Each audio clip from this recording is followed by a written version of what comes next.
Well, good morning, church. It's so good to see each and every one of you. If you are just joining us for the first time this morning, we are in our last Sunday of our Advent series. And so just kind of recap where we are at and what we've been walking through. We've entitled this year, Jesus Has Come. And essentially, as we get into the Christmas season and as Advent continues to prepare us to think and to ponder and to stir our affections a little bit regarding this time, really in looking at Jesus Has Come, looking at, as we celebrate Christmas, reflecting on why did he come? As we get into the time of celebration, just stepping back and looking at what was the purpose and the intent and the reason for which Jesus had to step down into human history, incarnate, coming as a baby. And so the first week, we kind of just to recap simply, we looked at the fact that Jesus has come first to save sinners. In the reality of that mission with regards to him seeking to step into human history, to take on human flesh in order to redeem humanity. That for those of us who are born into sin, as we have gone our own way and rebelled against God, he seeks to save us out of that rebellion. And then in doing so, we looked at the second week, the fact that Jesus has come to build his church. He didn't just come to save people individually, but he actually came to collectively pull them together in the church. And then going from there, looking at the third week, looking at, as Caleb talked about last week, that Jesus, in order to be able to accomplish those things, he fulfilled the law that you and I should have kept but could not. Jesus was our perfect law keeper. And so as we look to him, as we trust in him, we have his righteousness credited to us. And so this week, if you want to go ahead and turn in your Bibles, if you have one with you, to the book of Revelation, chapter 21. And I can already tell you're thinking through, hey, we're talking about Christmas, we're talking about Advent. Why are we in Revelation? Hopefully by the end of this, you'll see that at the end of the day, this is ultimately what we're getting to as we celebrate Christmas. And so go ahead and turn with me to Revelation, and we're going to look at how Jesus has come to make all things new. This time of year fosters a lot of different emotions within us. One of the ones that I love, and looking at kind of what we're talking about this morning, it really kind of fosters the longing for something new. If you're a little kid, obviously we know this time with regards to gift giving and the presents that we so often receive, the excitement of being a little kid and getting something new, getting that toy that you've been longing for months. And getting there Christmas morning, opening up the gift, and you have that new toy, whether it's a new bike or a game or something that you've been longing for as a kid. Or it might be, if you're a teenager, it's that new outfit that as you roll into the next semester, the coming year, you're excited to put it on and to walk around campus, wearing your new clothes. I know for myself, as I've gotten into the adult years, the thing that I get most excited about is socks. So something about a new pair of socks. You can't have a bad day wearing a brand new pair of socks. For some reason, that's the only time I ever get them. So it's just one of those things you just never tend to buy for yourself. And so as a kid, it was the worst gift you could possibly get. Looking back, my grandma, every year, we got a pair of socks. They were the thick cotton ones, and they had the rubber padding on the foot of them, which my grandma's house had this long wooden hallway that you would just love to slide down in your socks, but she gave you the socks with the grippers on. You could not do it. But something about this time of year, it just builds a longing within us for things to be anew, things to be fresh, something new to us. And as we reflect in this Christmas series and looking at Advent, and as we ponder life a little bit, at the end of the day, all of us, regarding us being humanity, long for something new. We understand in the things that we experience in this life, we long for the passing of the sorrow and the heartache that we all experience. And we're longing for the day in which we know those things will be no more. We understand the sorrow and the pain that life just brings our way, and we try to avoid it or we try to minimize it. We understand the inevitableness of death. and we do everything we can to try and delay it. We know relational strife, anguish, frustration, loneliness, and more. And something special about this time of year just kind of allows us for a moment and a season to reflect, and it tends to be a time of joy where those things at least seem minimized to an extent. But today, all of us have a longing inside of us that we know things aren't the way they're supposed to be. And we long for a time in which things will be made anew. And so as we get towards Revelation 21, as we're getting ready to look at it, that same anticipation was building up in the Old Testament as it anticipated the coming of Jesus.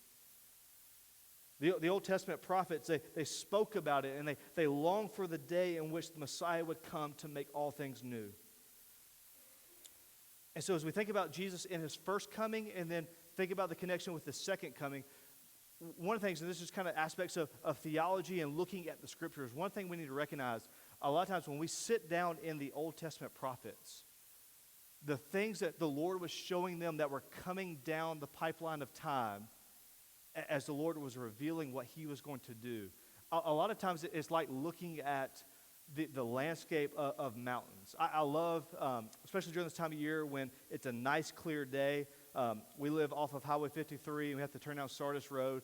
And that little turn left down onto Sardis Road, if you look out, you just see kind of this blue landscape of mountains all back there towards the north, east of Georgia. It's just beautiful on a clear day.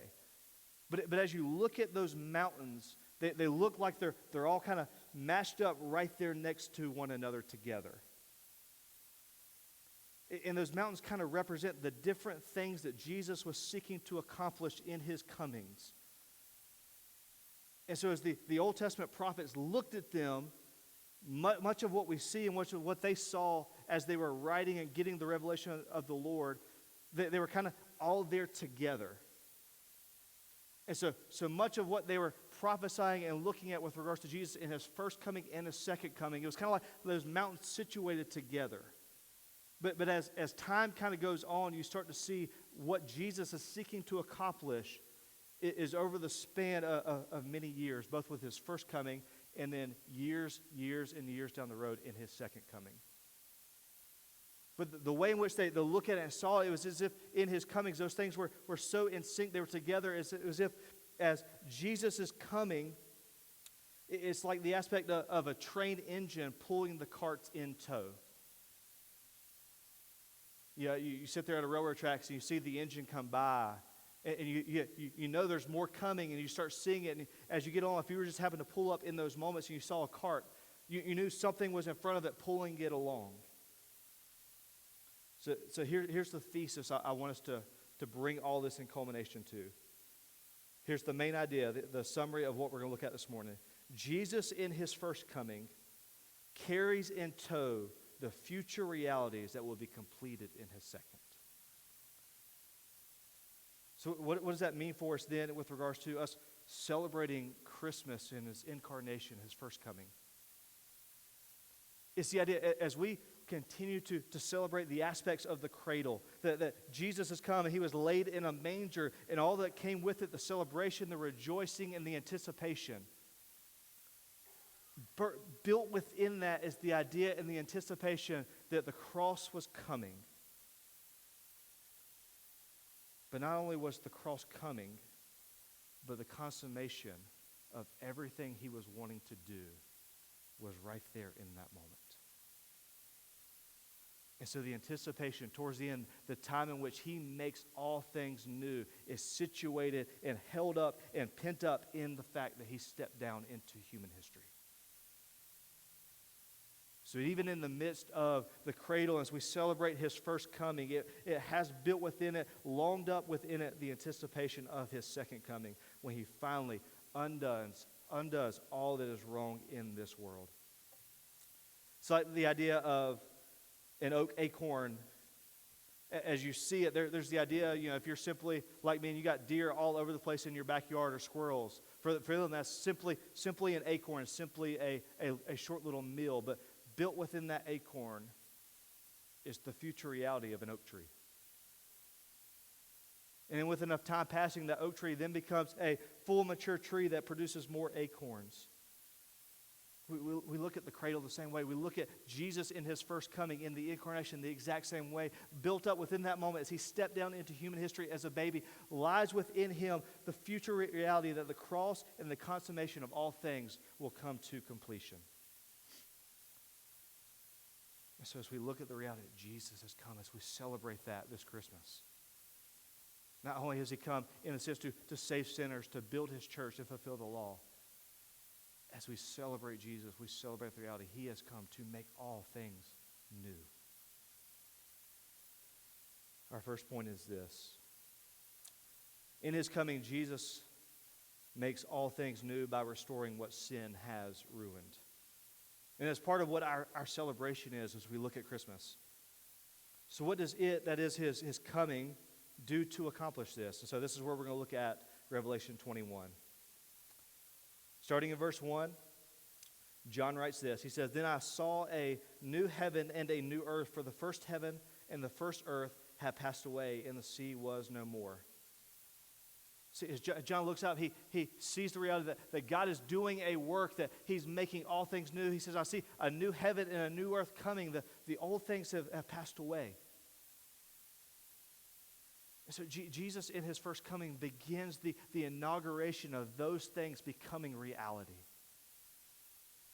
And like a train pulling the carts behind it, his stepping down as an infant into humanity brings the newness of what is coming in the future in tow with it. See, sin has not just ruined humanity, it's distorted and ruined all of creation. Creation longs to be made new. It longs to be in tune with the way in which it was designed to mirror rightly its creator. It longs to be restored as the dwelling place of the Lord in fullness. So he does this by restoring creation, restoring the cosmos, to make all things new. This was prophesied by Isaiah. In Isaiah 65:17, he says, "For I will create," this is the Lord speaking, "create new heavens and a new earth. The past events will be remembered no more or come to mind." Isaiah 66:22 says the same things. "For just as the new heavens and the new earth which I will make will remain before me, this is the Lord's declaration." So even Jesus stepping down to humanity as we celebrate this time, as we think about Jesus as he became an infant stepping into humanity, the restoration of the cosmos lies in tow with that. The second thing is his coming does in this, it defeats the chaos, the sin, the destruction that sin brings. Look at the end of verse 1. This might not be obvious to see, but I want you to understand what he's saying there. It says again in verse 1, "Then I saw a new heaven and a new earth, for the first heaven and the first earth had passed away, and the sea was no more." And some of you might be thinking, okay, is there going to be no more water? What's the deal there? Like, man, I got a boat. I'm on Lake Lanier. Like, I enjoy the water. This is why I'm here. But no, that's not exactly what he's saying. John is speaking in the aspects of what's called apocalypse literature, apocalypse language. So a lot of it, even as we see in Revelation 1, he tells you he's going to use a ton of metaphors and similes and analogies with regards to what he's trying to get across. And so the idea that the sea was no more, the sea was synonymous with chaos, destruction, the things in which they as humanity could not control. This is why it was so pivotal in the Gospels with regards to Jesus and the disciples as he calmed the sea. That's why they were so amazed. Not simply that it happened and what he did, but for them it's the idea of who can control. Nature's so chaotic. The sea is synonymous with death. That's why we baptize into water. Not only because the Lord commanded, but the water was synonymous with chaos and destruction and death. See, the idea of the sea being no more is the recognition, as John had this vision as the Lord's giving it to him, that the things of this earth that are chaotic and destructive and the things that sin has brought into this world, they are no more. This is why when we sing the famous hymn, "Holy, Holy, Holy," this is where the author gets this language. He says, "Holy, holy, holy, all the saints adore thee, casting down their golden crowns around the glassy sea." simply quoting Revelation 4:6, where John gets the vision, recognizing the sea is simply calm. The chaos is no more. And Jesus in his coming brings in tow the reality. Not only will the cosmos, the heavens and the earth be restored anew, but the destruction, the chaos that sin has brought will also be vanquished. This will make it a place where righteousness now dwells and sin will be no more. This is what Peter recognized in 2 Peter 3:13. He talks about the promises with regards to what Jesus and the Lord spoke in the Old Testament. It says, but based on his promise, we wait for new heavens and a new earth where righteousness dwells. See, the beauty of what Jesus is doing, even as we celebrate his birth, is the recognition that sin will reign no more. The chaos that sin has induced in this world, it'll be gone. Righteousness will dwell. All that is good, all that is right. Next, he shows us that in his coming, he accomplishes this by making ready his people. He says in verse 2, he says, and then I saw the holy city, a new Jerusalem, coming down out of heaven from God, prepared as a bride adorned for her husband. See, as he does so to make ready his people. That we know the language that the Scriptures use to talk about the church as being a bride, the one who is made white and pure for her husband. And so like a bride coming down, God makes ready his people, making them pure and righteous and holy with the righteousness of Jesus. And so not only is he preparing a place to be made anew where he can dwell and we can dwell, but he is also making us anew. And so as we celebrate the birth of Jesus, it is a celebration of the fact that in his coming, we wait for the reality that we will be in fullness with him made anew. That the sin will live in us no more. That we will have his righteousness and we will dwell with him.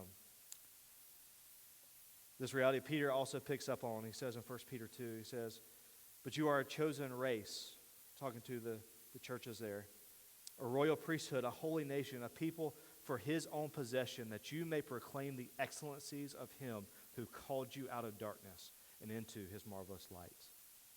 Once you were not a people, but now you are God's people. Once you had not received mercy, but now you have received mercy.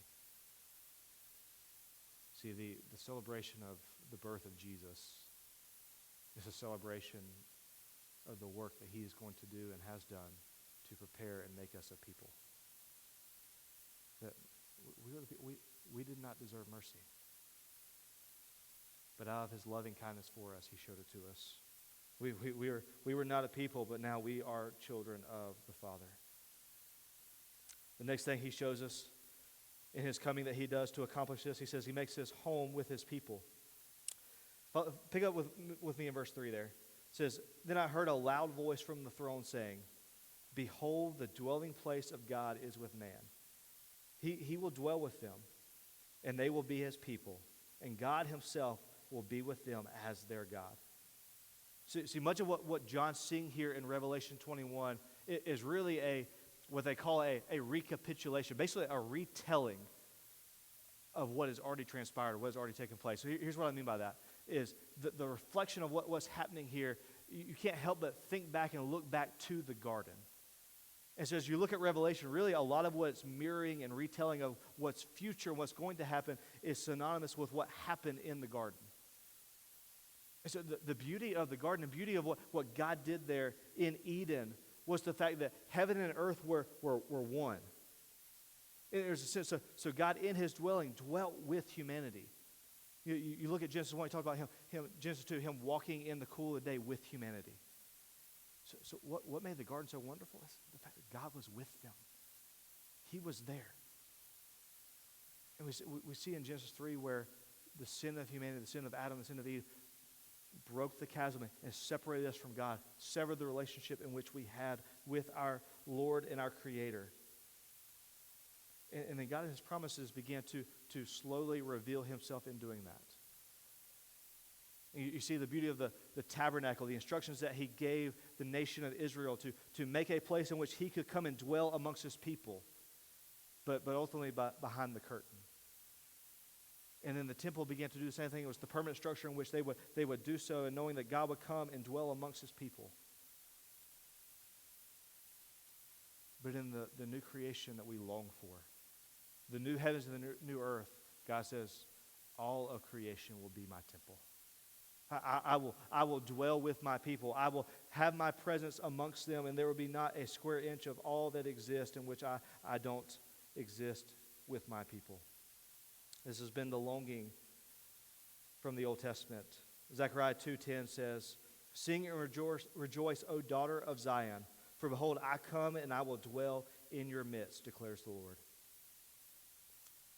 John in John 1 picked up on the same thing with regards to the coming of Jesus. John tells the Christmas story. He just tells it a little differently.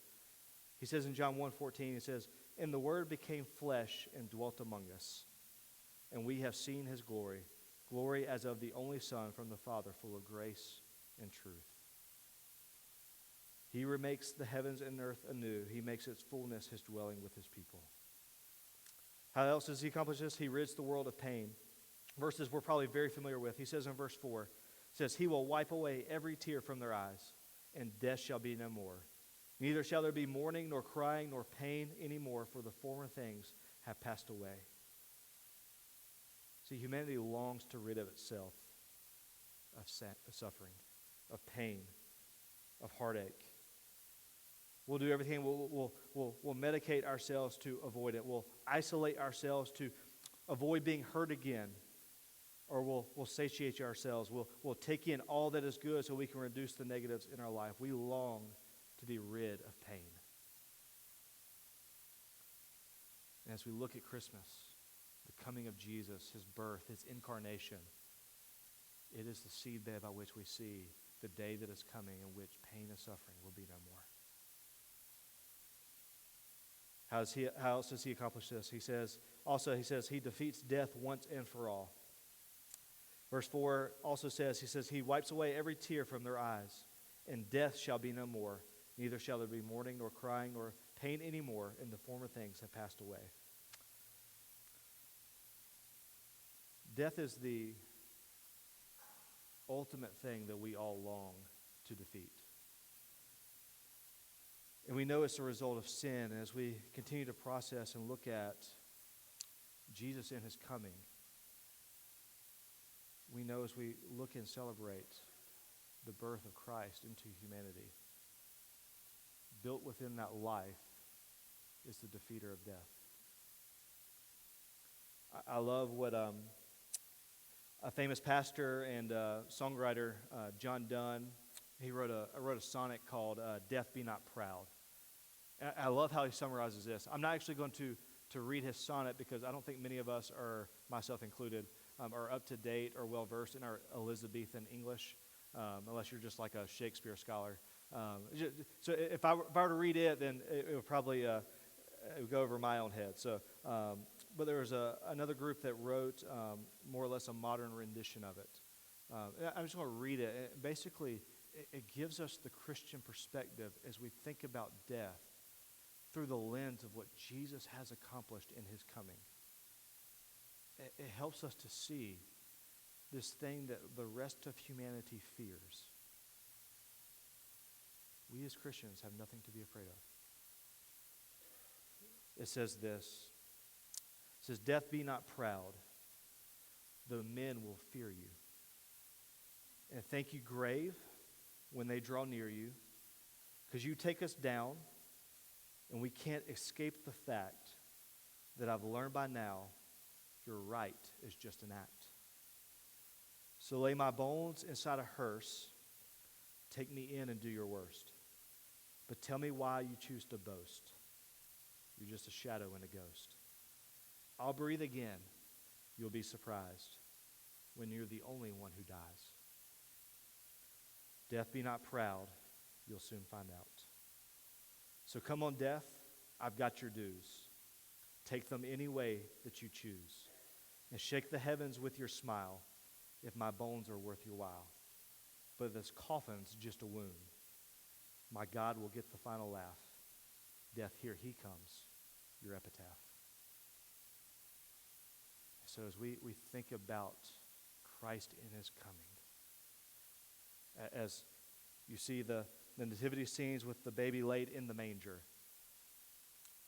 something worth celebrating that God has come.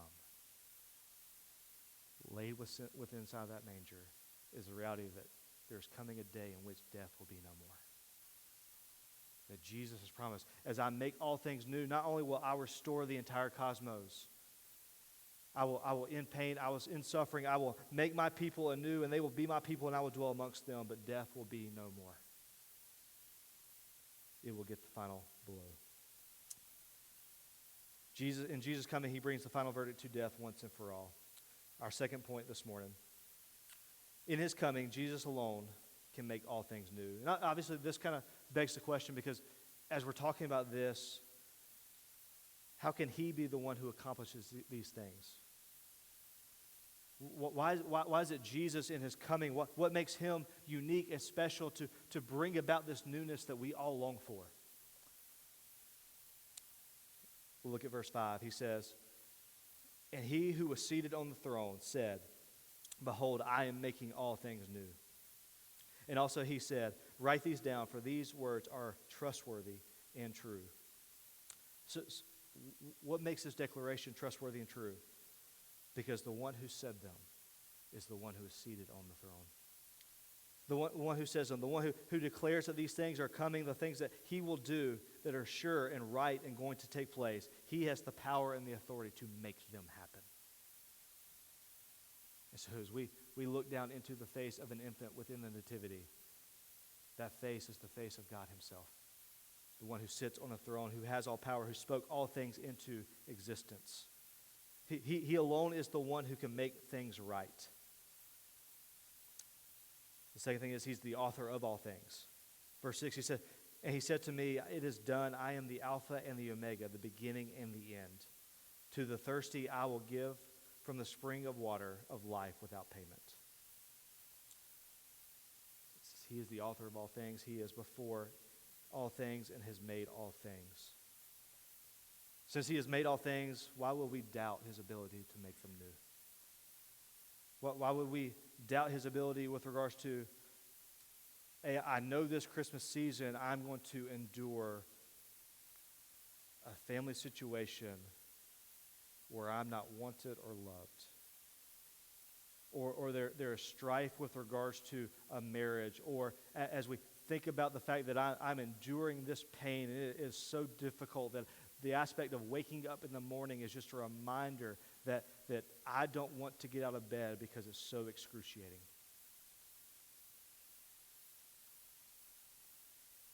And as we reflect and think about the dynamics of the longing that we all have to be rid of the effects of sin in this world,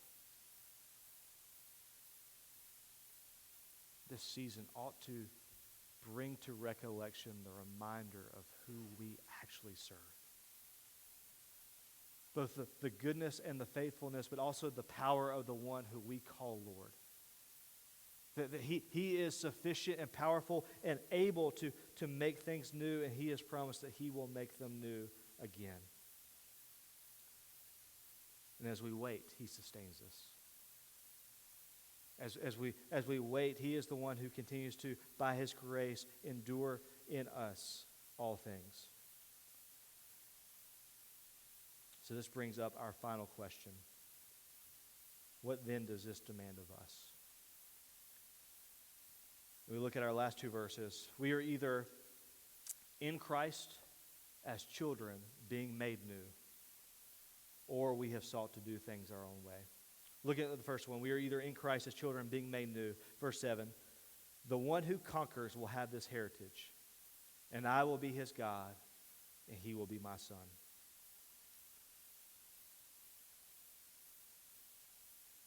As he promises in verse 6, he says, "To the thirsty I will give from the spring of water of life without payment." And what John's there saying, he's just reminding us of what Jesus came to do as we process the cradle and look towards the cross in his consummation. The one who trusts in me and looks to me, who trusts in what I have done for them rather than what they can do. The aspect of that renewal, the life, the saving that they long for, I will give them to it. I will give it to them. They will be like a child to me. I will be their God. They will have the heritage of everything that I have to offer to them. Isaiah waited on this as well.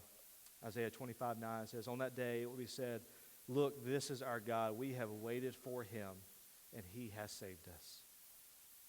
This is the Lord. We have waited for him. Let us rejoice and be glad in his salvation. And so verse 7 kind of calls to mind the reality for those of us who know Jesus, who have trusted in him, who looking to what he has accomplished in his gospel. We are his, and he is ours.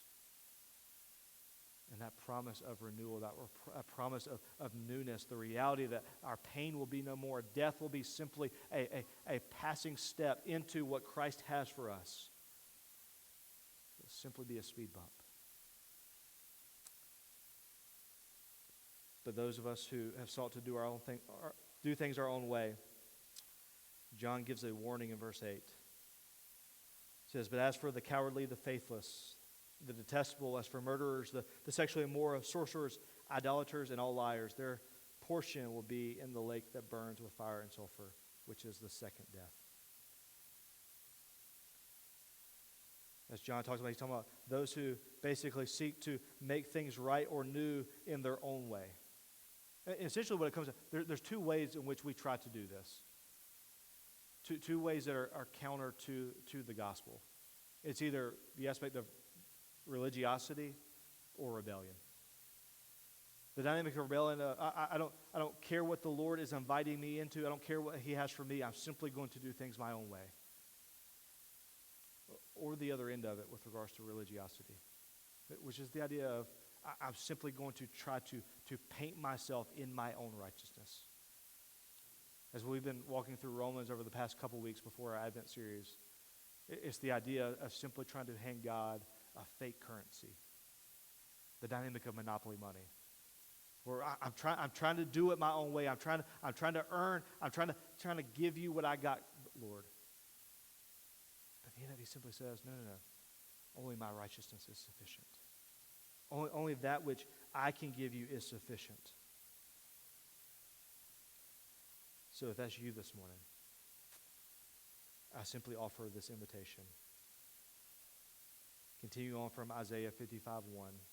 Isaiah writes, come everyone who thirsts, come to the waters. And he who has no money, come buy and eat. Come buy wine and milk without money and without price. Simply Isaiah's way of prophesying the idea of you who have nothing to give to the Lord. The one who has come to the realization, I have nothing to offer. Come to him. The one who longs for more, the longs for the renewal that only Jesus can give. Come to him. So as we look at the reality of the fact that Jesus in his coming, as we think about the incarnation, the coming of Christ as a babe laid in a manger, coming in tow with it is the reality that he is making all things new. So what does that mean for us, for those of us who are Christians, those of us who are looking to Jesus? It changes a couple things. One, it changes how we suffer and how we grieve. Because it gives us the understanding, it helps us to see with the right lens and the right eyes that all the pain and the suffering that we experience is simply temporary. Does it alleviate it in the moment? Absolutely not. But it allows us with joy and long suffering to endure, looking to Jesus. It changes how we submit to a good king, knowing that in the end of the day, what he has set out to accomplish as he stepped down into history, he will see it to completion. It changes how we see and talk about death. In fact, he's prophesied that there's coming a day where death will be no more. So for the Christian, it is not something to be feared. It is simply a stepping stone into what Jesus has for us. And then lastly, it changes how we hope. We should be people of great hope because we know what's waiting for us.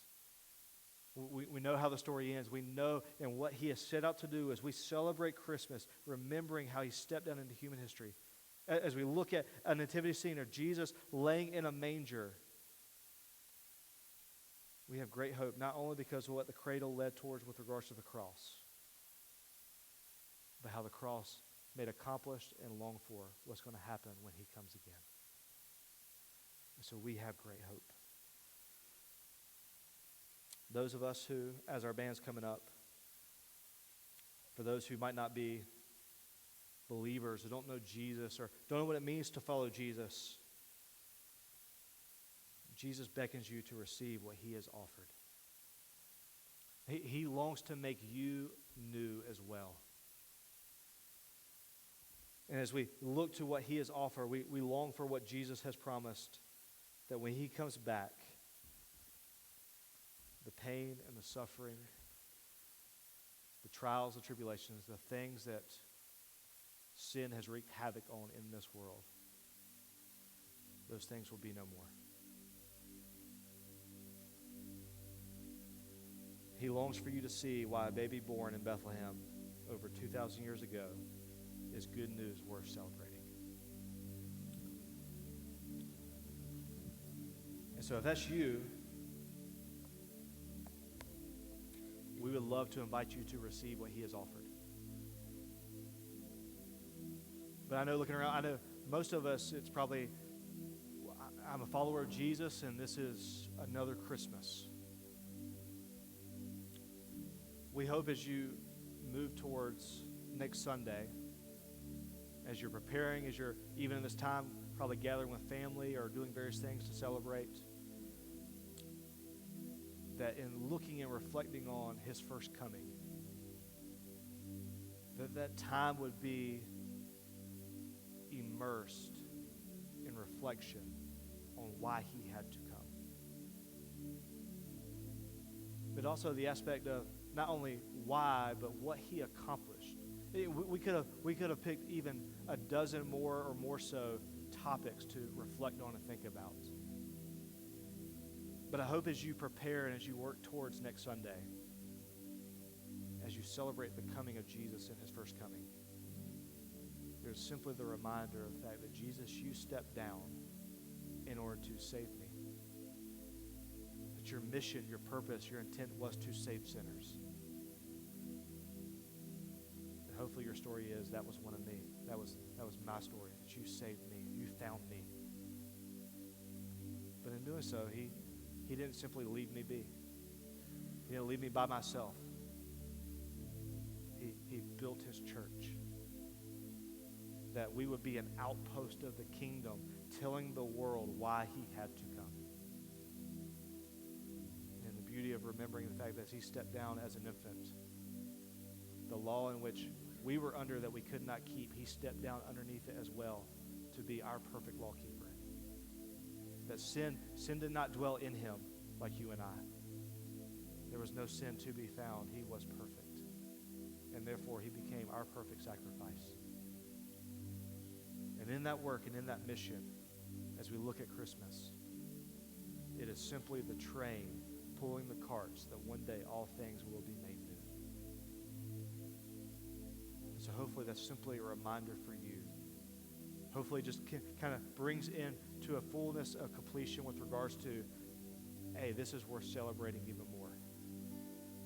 You might be going through some things, and you might simply need to be reminded that, hey, death is not something to be feared for the Christian. That the pain in which you might be experiencing now, it is simply temporary. And there is a day coming where those things will be no more. Or lastly, if you're not a follower of Jesus, you know it. You know, I don't know what it means to follow Jesus. I don't know him. I don't have a relationship with him. I'm not trusting in him. We invite you, even with regards to this time, as we reflect and celebrate the birth of Jesus. He came for you. And so even as you celebrate that, he had you in mind. That the cradle would one day lead to a cross to pay the debt that you and I owed, that we could not pay. And so I invite you to trust in him, to receive what he has offered, that you might also be made new. At this time, we're going to sing. This is our time of response as well. And so if you want somebody to pray for you, we'll be up front. We'd love to pray for you. Grab somebody maybe next to you. Pray together. Or if you just want to continue to worship, we invite you to do that as well. Stand with us now.